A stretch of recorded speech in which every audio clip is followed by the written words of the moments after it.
Hey guys, and welcome back to another educational video. And today I want to talk about how your gut and your thyroid are linked and why your gut can potentially be making your thyroid worse, because your thyroid conversion happens within the gut and the liver. So if your gut isn't healthy, obviously your thyroid's going to be impacted in some way. So if you ever felt like you're doing everything right, your nutrition's good, your training's on point, you're taking your supplements, you're taking your thyroid medication, but you're still feeling like you are bloated, like you're exhausted, no matter what you eat, you just don't have good digestion, then your gut might actually be the missing piece of the puzzle. Because so many people don't realise, but your thyroid doesn't just work in isolation. It works with your whole body. It's a system. It's connected to your hormones, to your immune system, and to the nervous system as well. And then one of the biggest things that often gets overlooked is the gut, and I have no idea why, because your gut is your second brain, and it literally has such an effect on the body without humans these days realizing. So today I'm going to explain to you why gut health matters if you have hypothyroidism or Hashimoto's, if you feel like your gut might need a bit of attention, and simple things that you can do and testings, etc. So first of all, let's have a look at what your gut actually does, because when the word gut health gets thrown about on social media now quite a lot, people just think, bloating and going to the toilet. But your gut is responsible for far more than just digestion alone, okay? It's really important when it comes to nutrients and absorption of those nutrients. It's a home to trillions of bacteria that make up your gut microbiome. And around 70% of your immune system is associated to the gut. And it's always communicating with your brain, your hormones, and your metabolism. Realistically, if your gut isn't functioning well, nothing else will either. So, how does this affect your thyroid? I'm going to break it down in 4 ways. And number 1 is nutrient absorption. Your thyroid requires certain nutrients to have the thyroid functioning well and to convert the thyroid hormones into its active form. So things like selenium, zinc, iron, vitamin D, B12, magnesium, etc. So imagine you are eating all the right foods that have all these nutrients in them, and maybe even potentially taking supplements. But if your gut isn't absorbing them, it's absolutely useless to take these supplements as such, or I'm not going to say it's useless to eat food because it's not, but the nutrients that you're meant to be getting from these delicious whole foods, you're just not absorbing them. So you can be consuming enough of the nutrients, but still actually become functionally deficient because your gut isn't absorbing them, it isn't taking them in. And I see this all the time with clients, and I had the same issue as well. And I am one of the healthiest people I know, okay? I'm not perfect, nobody is. But I used to have huge deficiencies, and I was like, how I eat so well?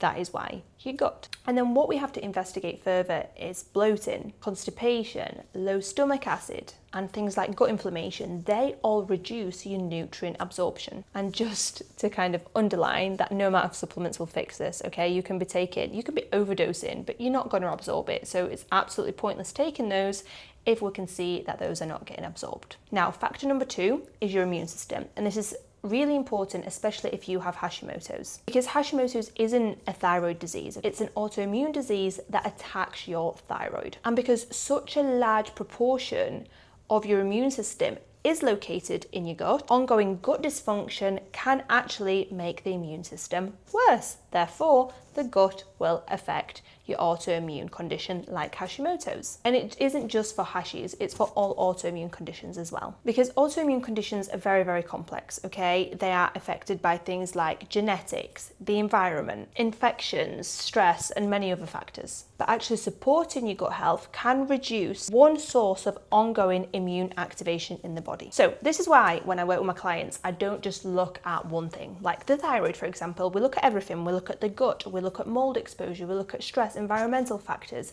because it all comes to play. Remember when I said in the beginning, your thyroid or any hormone doesn't work in isolation, it works as a system together. Number 3 is inflammation. If your gut is inflamed or irritated, it creates stress throughout the whole body.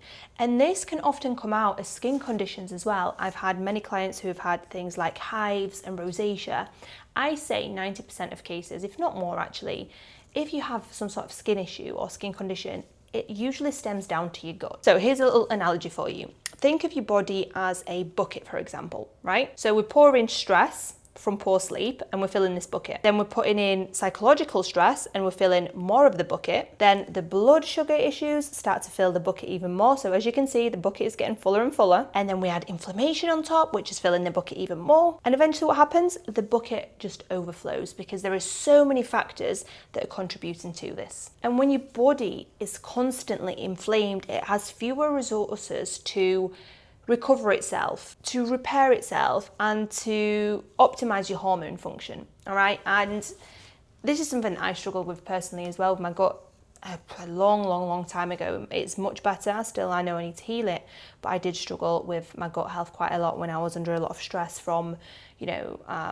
relationships, from work. Like, it all has a big part to play. So it's not about blaming every single symptom you have on your gut, because I don't want you to walk away blaming all that on the gut. But if there's inflammation present, then it's definitely worth addressing another piece of this puzzle. Number 4 is hormone conversion. Now, most people will know or hear about TSH and your T4, but your body actually needs to convert T4 into T3, because T3 is your active hormones that your cells actually use. And as I said in the beginning, that conversion happens in different areas in your body, one of them being your liver, and second being your gut. So while improving your gut microbiome, it won't directly fix your conversion issue as such directly, but maintaining a healthy gut will help and support all the other systems that are helping with the conversion too. So now let's look at the signs and symptoms that you might need to consider when looking at gut health. Now, if whatever I mention now, it's not me diagnosing you with a gut issue, okay? It's me saying it's worth having a look at those. So things like regular bloating, constipation, diarrhea, having irregular bowels, so swinging from constipation to diarrhea and vice versa. If you have food sensitivities that keep increasing, so maybe you start off with gluten and then dairy and then eggs, and then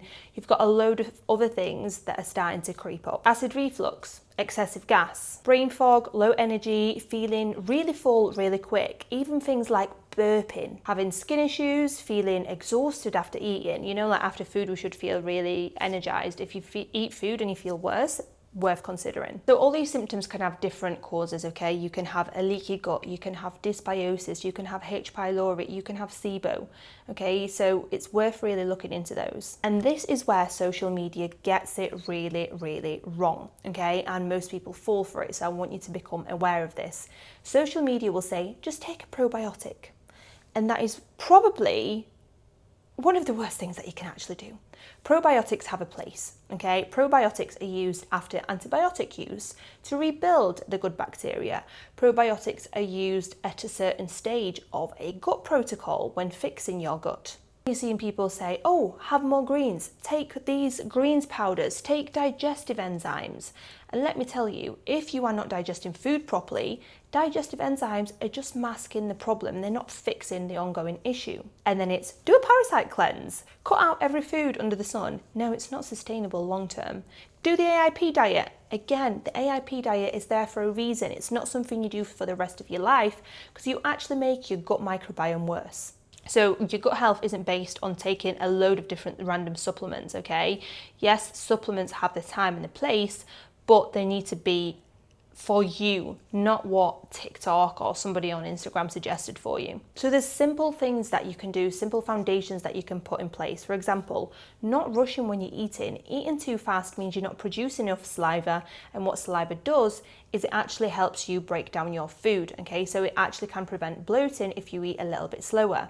Making sure you're eating in a calm state, so not eating on the go or stress, making sure we're taking some deep breaths before starting our meals to regulate our nervous system a little bit, making sure we're not in fight or flight, getting enough sleep every single day, not eating ultra processed food, making sure we're hydrated, taking electrolytes and eating the right foods for you. Improve your food quality, so protein with every meal, whole carb sources.